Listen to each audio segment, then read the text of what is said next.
Bien-aimés dans le Seigneur, merci d'avoir aimé le psaume 23.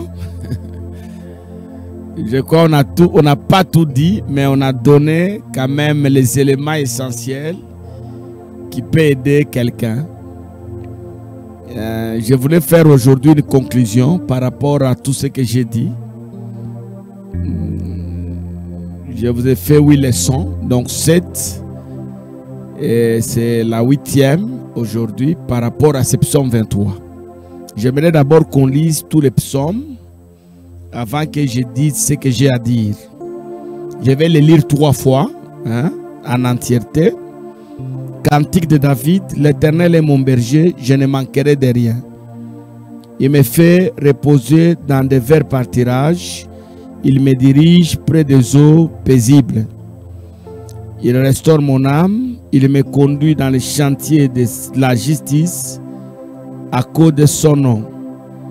Quand je marche dans la vallée de l'homme de la mort, je ne crains aucun mal, car tu es avec moi, ta ourlette et ton bâton me rassure. Tu dresses devant moi une table en face de mes adversaires. Tu induis ma tête et ma coupe déborde. Oui, le bonheur et la grâce m'accompagneront tous les jours de ma vie. Et j'habiterai dans la maison de l'Éternel jusqu'à ce que la mort, jusqu'à la fin de mes jours, ou jusqu'à ce que la mort arrive. Alors, on a dit que le psaume 23, c'est une grande révélation pour tout enfant de Dieu. Si vous êtes enfant de Dieu, vous allez découvrir beaucoup de vérités, des richesses, beaucoup de révélations dans ces psaumes. Et par la grâce du Seigneur, j'ai essayé de donner quelques vérités, mais il y en a beaucoup. Vous pouvez faire une étude personnelle et vous allez découvrir tant d'autres.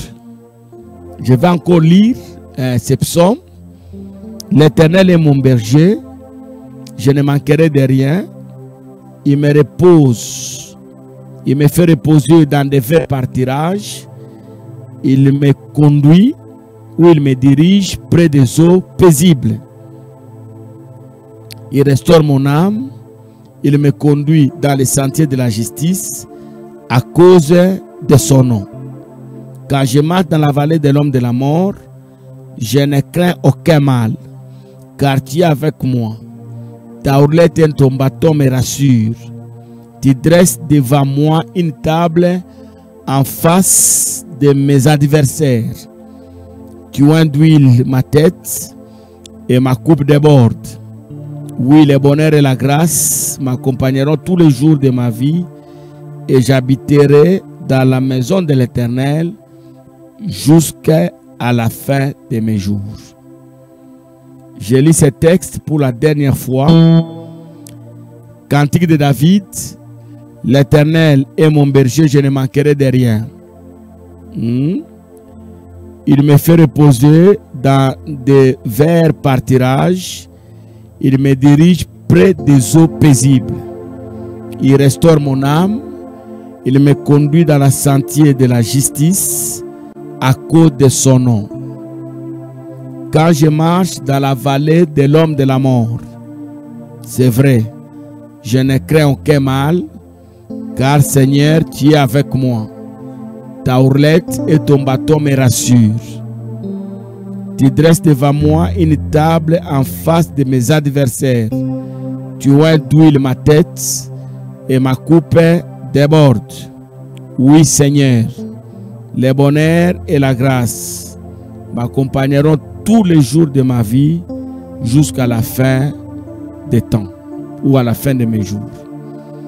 Alors, qu'est-ce que nous allons retenir par rapport à ce psaume 23?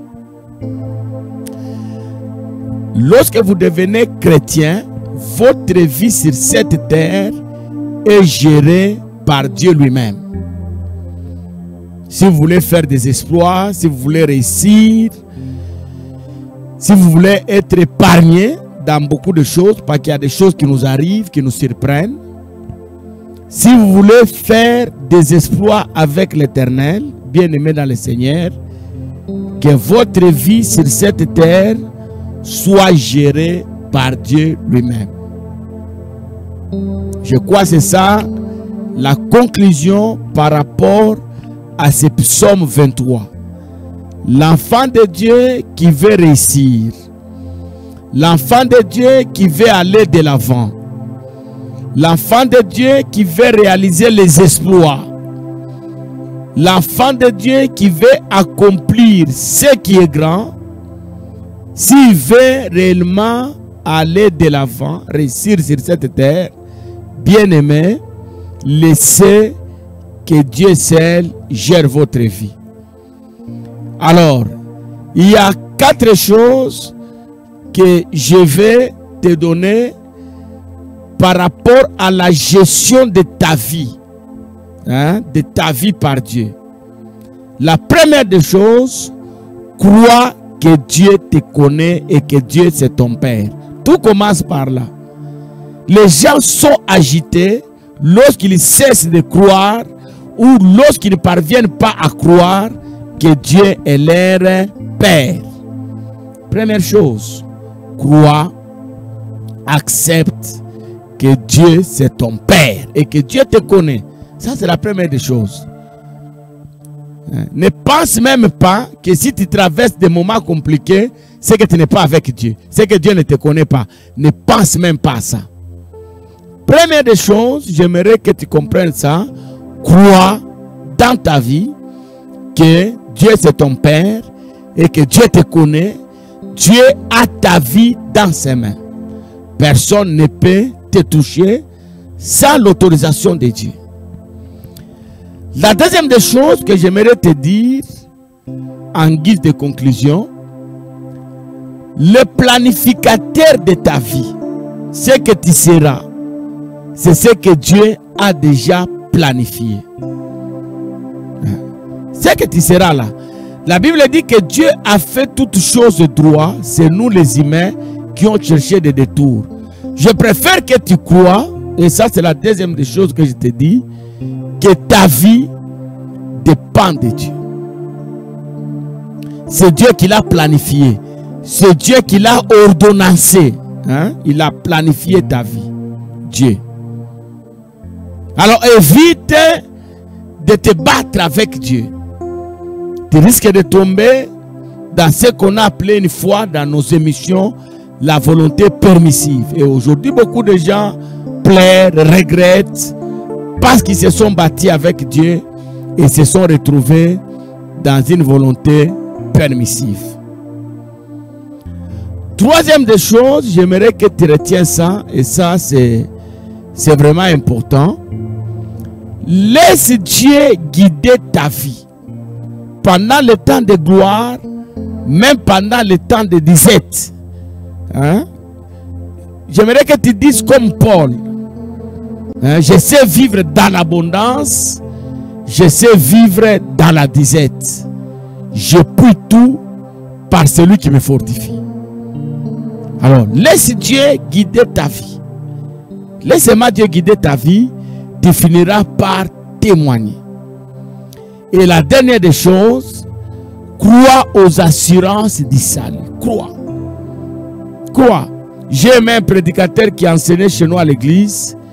Il a dit la vie spirituelle est plus puissante et est plus déterminante que la vie physique.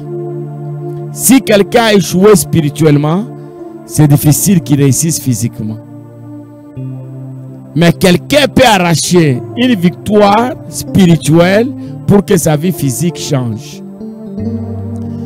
J'aimerais que Dieu nous aide et que nous puissions avoir l'habitude de méditer, d'étudier, de vivre selon le psaume. Et le psaume 23 ici, c'est vraiment une révélation pour nous les enfants de Dieu. L'Éternel est mon berger, je ne manquerai de rien. Il y a même des gens qui répètent ça par cœur. Ils ont mémorisé ça. C'est devenu comme la prière dans leur vie. Il me conduit, il me dirige, il garde mon âme, il restaure ma vie. C'est beaucoup de choses dans ces psaumes. Et je crois que si nous vivons selon ces psaumes, Dieu fera des merveilles avec nous. Que le Seigneur nous bénisse. Et je crois, après cette émission, nous allons venir avec une autre série qui va encore nous aider. Soyez bénis, partagez nos vidéos, faites des commentaires. Et si vous voulez nous voir physiquement, vous avez nos coordonnées, passez à l'église. Nous sommes là pour vous. Que Dieu vous bénisse.